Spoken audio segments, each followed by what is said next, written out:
Hey guys, how can a car be complete without the DRL because it enhances the look of the car? So my friend Prat has recently installed the DRL on his Tata Hexa. At the same time, he installed the reverse sensor as well. So he's gonna share how it is and what is the price from Tata. Let's go ahead and start it.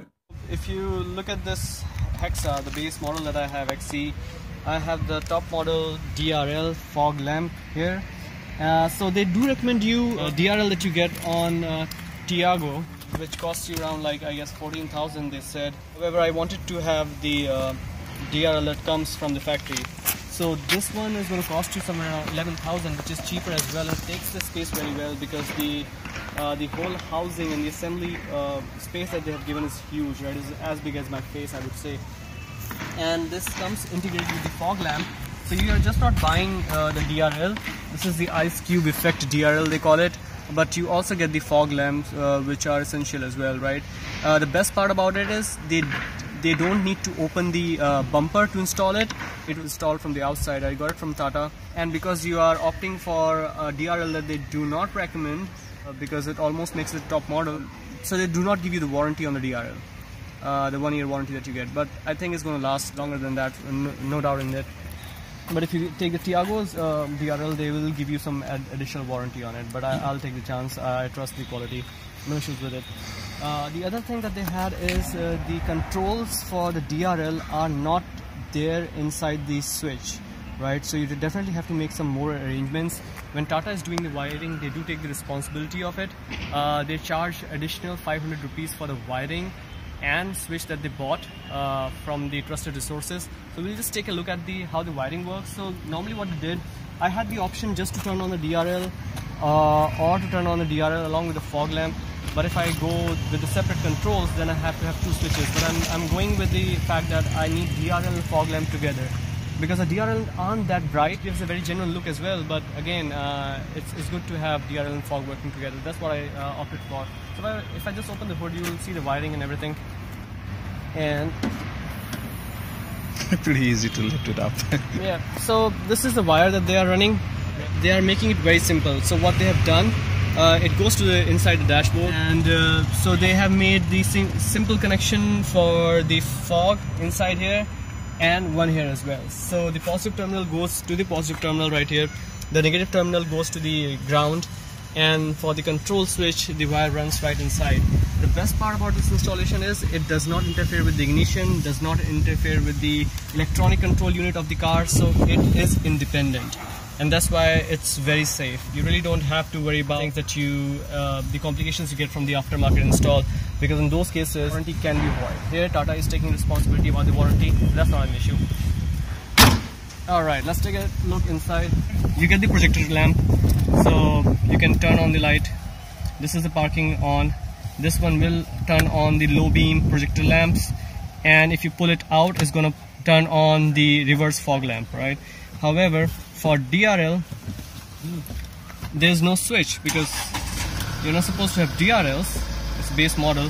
So this is the auxiliary switch that they have. Just pull it out. You can choose where you want the switch to be. I want it right next to independent. I don't need to run engine to turn on my DRLs. I remember that whenever I'm switching off, I have to switch it off as well. So you can just go out and check out the tail lamps, the fog lamp, and the DRL. So there you can see that's the projector lamp at the back. It's low beam. The high beam is separate. When you put it on high beam, the projector lamp and the high beam together will work. The light is awesome, right? And there you have the parking lamp. And if you move out a bit, you can see the DRLs. They are not very bright, but they are very decent looking. I mean, the further you move, the brighter they appear. That's how they look. And we can take a look at the rear lights as well, because in rear they have some fancy looking tail lamps and the projector lamp as well. So let's take a look. How this whole thing glows, and it looks very, very decent. The whole thing glows. I guess they have similar kind of tail lamps on Swift Desire, the newer model that they have.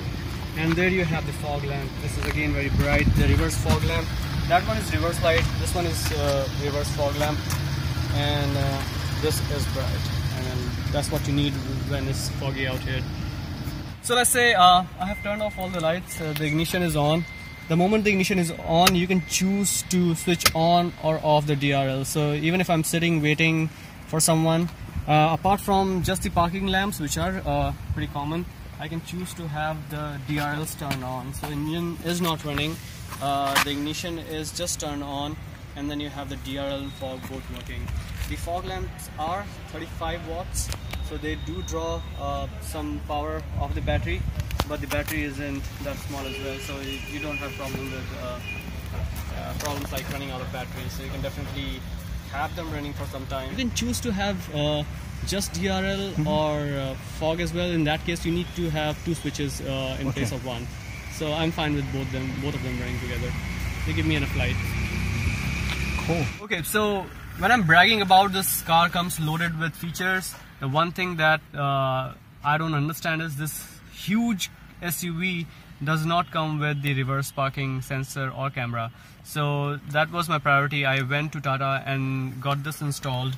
It is going to cost you around 8,000. Pretty big display, and the visibility is nice as well. If it's too bright, you do get 4 sensors along with it. So it's just not the display that you have with the guidelines. You also get the 4 sensors at the back.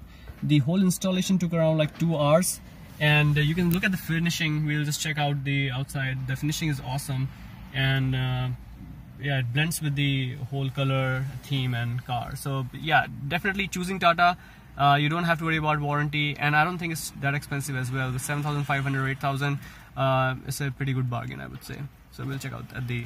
They do use standard drills that comes along with this kit. Here's one sensor at the top, then they have one at the bottom, the camera and the sensor in the center, and then you have these 2 sensors at the corner.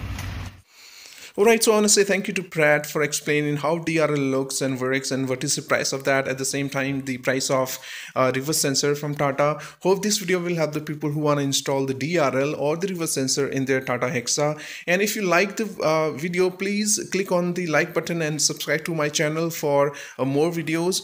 And thank you for supporting me. Thank you for watching this video. Until my next video, please be humble, be polite, take care of yourself. Bye-bye.